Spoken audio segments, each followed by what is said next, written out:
Guys, we honestly do not even know where to start. Do we talk about how we were not playing Real Madrid, but playing Courtois, who kept them alive with saves that most keepers do not even dream of? Do we start with Wirtz and the way he put on his best display in a Liverpool shirt? Or do we talk about Conor Bradley, who kept Vinicius Jr. quiet for the full 90 minutes and picked this game to drop his best performance of the season just to flex a little in front of Trent? That is how good last night was. It felt so good that it makes that rough run we just lived through fade a little in the background. The energy, the fight, the belief. It was all there. Let us breathe for a second and take it step by step.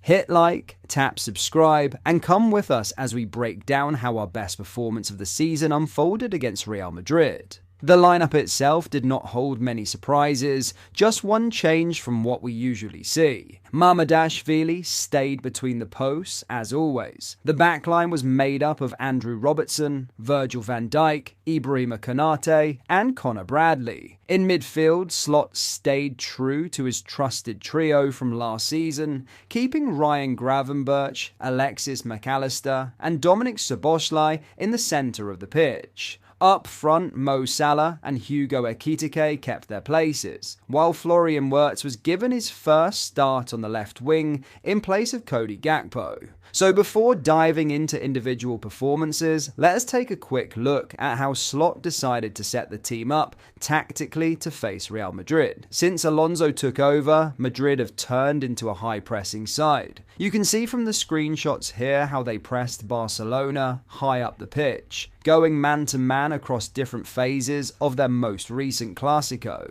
Their shape and intensity forced opponents into mistakes, and Slot clearly had that in mind when preparing for this game. Going into last night's game, we honestly expected Alonso to tone down his pressing. After all, we punished plenty of teams last season and cruised to the league title with our ability to play direct and break through pressure. But it seems Xabi thought we had lost that spark since he took Trent from us, the player who used to launch those perfect through balls that tore teams apart in transition. Well, it turns out he was wrong. From the start, Madrid defended in a 4-4-2 high press that quickly shifted into a man-to-man marking system. You can see here how Bellingham and Mbappe were positioned to press the keeper while keeping a defender shadow marked. Behind them, the rest of the team matched us man for man, with Dean Huijsen even stepping into midfield to track Szoboszlai. So, how did we respond? We kept it simple, but added a clever little twist. Take a look at our goalkeeper's passing map.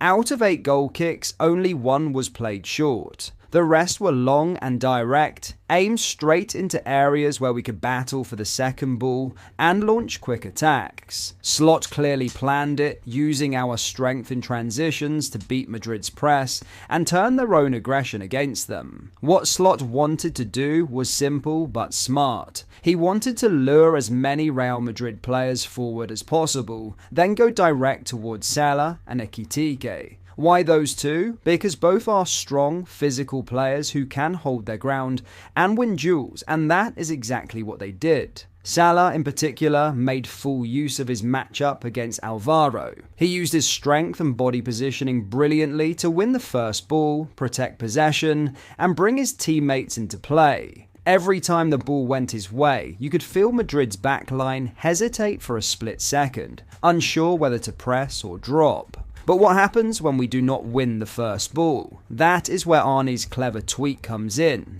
By having Szoboszlai drag Huijsen out of position, a clear gap opened up in Real Madrid's backline. And how did we look to attack that space? Wirtz tucked inside alongside Salah, ready to pounce, while Gravenberch and McAllister pushed up to follow the long ball. This meant that even if we lost the initial duel, we had numbers close by to win the second ball and launch quick dangerous attacks right through the middle. Put everything together and you get the perfect balance. Players who can win and hold the first ball, others attacking the spaces that open up, and teammates arriving to battle for the second balls. That mix kept Madrid on edge throughout throughout the game. We kept threatening them again and again with fast, direct plays they simply could not handle. From there came corners and free kicks, and if it were not for Courtois pulling off 2 unbelievable saves, we could have been 3 goals up within the first 10 minutes of the second half. Luckily for us, the Belgian could not stop McAllister's header, a goal that might finally mark the real start of the Argentinian season. And since we are talking about that goal, we have to mention the incredible delivery from our player of the season so far, Szoboszlai. The pace, power, and curve on that cross were perfect. All you had to do was get your head on it, and the ball was flying in. That is how good Zobo's delivery was, just like his overall performance, which has been nothing short of brilliant all season. Now, long balls were not the only way we caused Real Madrid problems. Let us take a look at a sequence that might give us a glimpse of the final version of the team Arne Slot is trying to build. Look at the screen here. There is a lot happening. First, notice how Wirtz drops deep from the left wing to help overload the middle. That small movement frees up space for McAllister, Gravenberch and Szoboszlai to lose their markers. You can see it clearly here. Camavinga lets Alexis drift deeper, which immediately gives us more control in that area.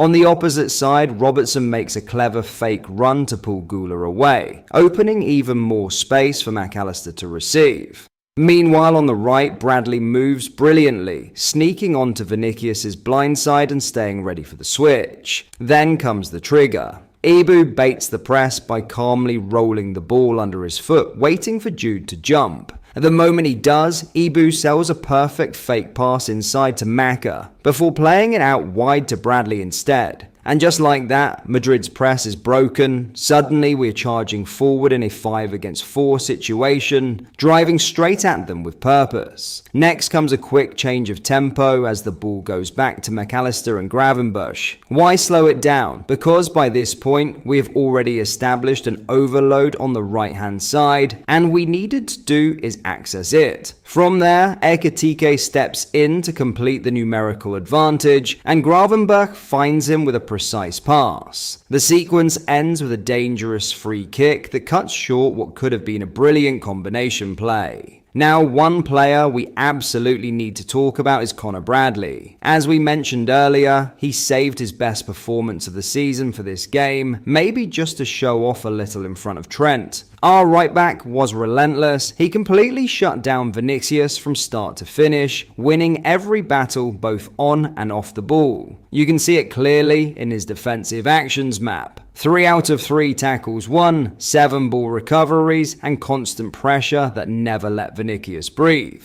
The young lad was unstoppable last night, full of energy, confidence, and fight. What a night that was, guys. Games like this remind us exactly why we love football and why we love this team. It was not just about beating Real Madrid, but more about showing everyone that Liverpool are still here, still fighting, and still capable of going toe-to-toe with the very best. Every player gave everything on that pitch, from the backline all the way to the forwards. The energy, the intensity, the togetherness, it all came back last night. And fair play to Slot too.